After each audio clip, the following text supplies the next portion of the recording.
Hey guys, this is Eagle Star. I just wanted to post a quick video basically going over my charts today and what I see, and kind of help you guys to understand my charts, because not everybody understands what I'm posting. Sometimes people misread my charts, so I'm going to kind of give you an idea. So right now for the euro, we're a little bit oversold here,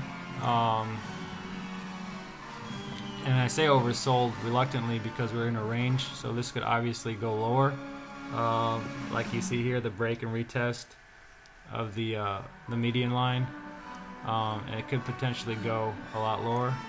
So I don't really see anything because these are very narrow forks, and I would be reluctant to trade this. Going to Aussie, we had cascading lower lows and lower highs. This is my alert line here. I move it down on the fork. So as soon as it touches that or gets near it, it'll give me an alert to look at the chart. So you have to use your own eyes and thoughts about this. I'm not sure if it's going to go much past this, because it might do something like that, go to that bottom there, but I'm just guessing at this point. If it gets back up here on this upper median line parallel, I would want to consider a short, but obviously that's up to you. Going on to the Canadian dollar, this up fork has had really good frequency, A, B, C. It didn't really show a lot of frequency until after it broke out of this. I mean, you could argue and say there is something back here, maybe a little bit like right there, but after this huge move up, there really wasn't a lot of frequency until after it broke. You could have went long here, here, and now it's have support on this upper median line sliding parallel. So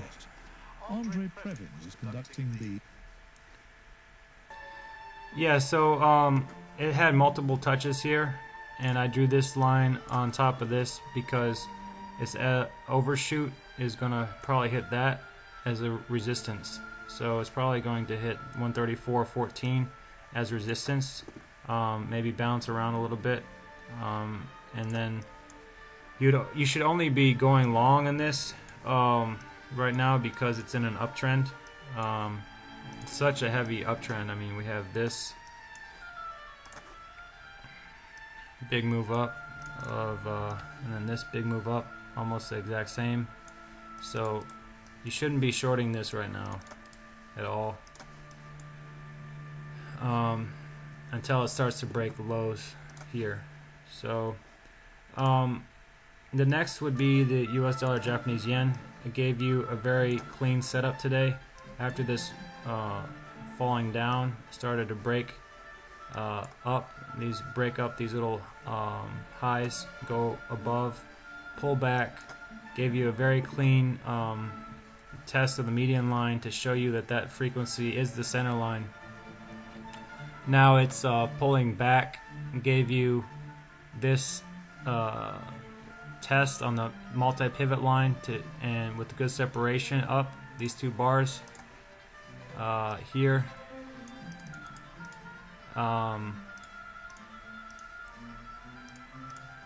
Those two bars there gave you an indication that this could potentially be going higher. Gave you another test.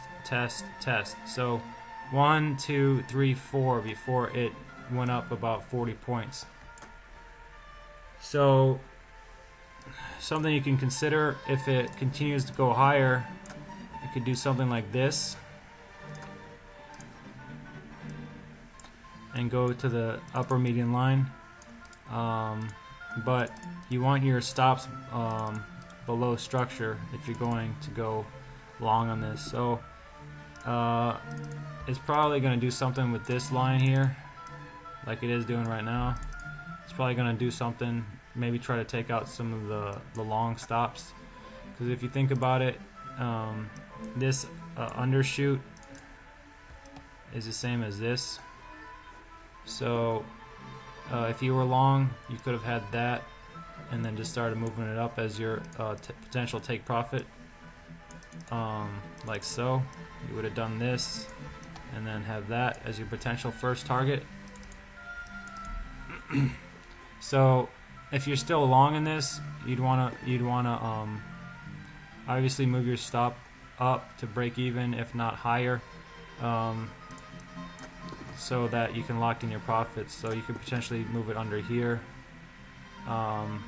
If you're still long, wait for it to break higher and then move your stop up.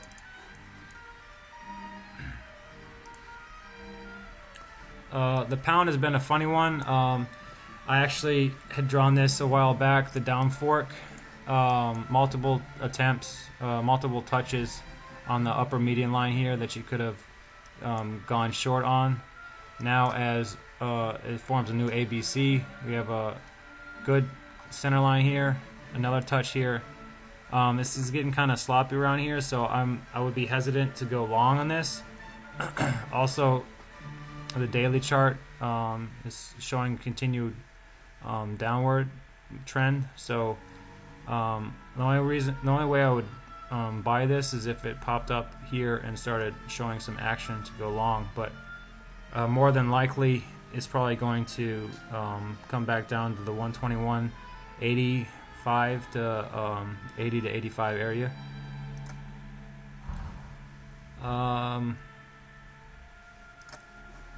The Swiss franc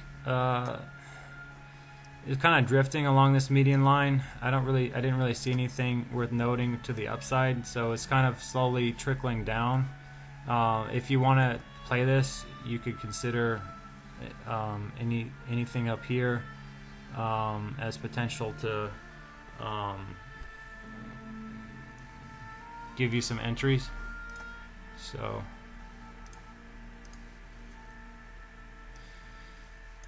New Zealand dollar. So this is another example of a line that really wasn't showing a lot of frequency until it broke down a lot. So there were many opportunities to get short here with the stop above the previous high. Also here today, you could see potential resistance here at the middle median line for a continued drop farther, but you always want to have 3-to-1 in these trades, so it might pause there or pause here. So there's not really, to me, any clear indication of entry. So that kind of wraps it up. I do have the S&P and the crude oil. I'm not really going to go over those, but they're pretty self-explanatory. So the best opportunities that I saw today were the US dollar Canadian. Even though it was in a tight range, I still liked it to go higher because it has 80% chance to go to the next median line if it holds here, or the overshoot. And the US dollar Japanese yen. To me, those are the clearest trades to take. And if you did take those, you'd be up about 100 pips. So not too bad for a day's work. And of course, I still see a potential for this to turn later on today. But like I said, I'm gonna go out and come back a little bit refreshed to take a look. But thank you for watching my video. I hope this helps. As always, you know, study you know, Tim Morge's information and website, and watch past videos that I posted on the first page of this thread. So thank you. Take care.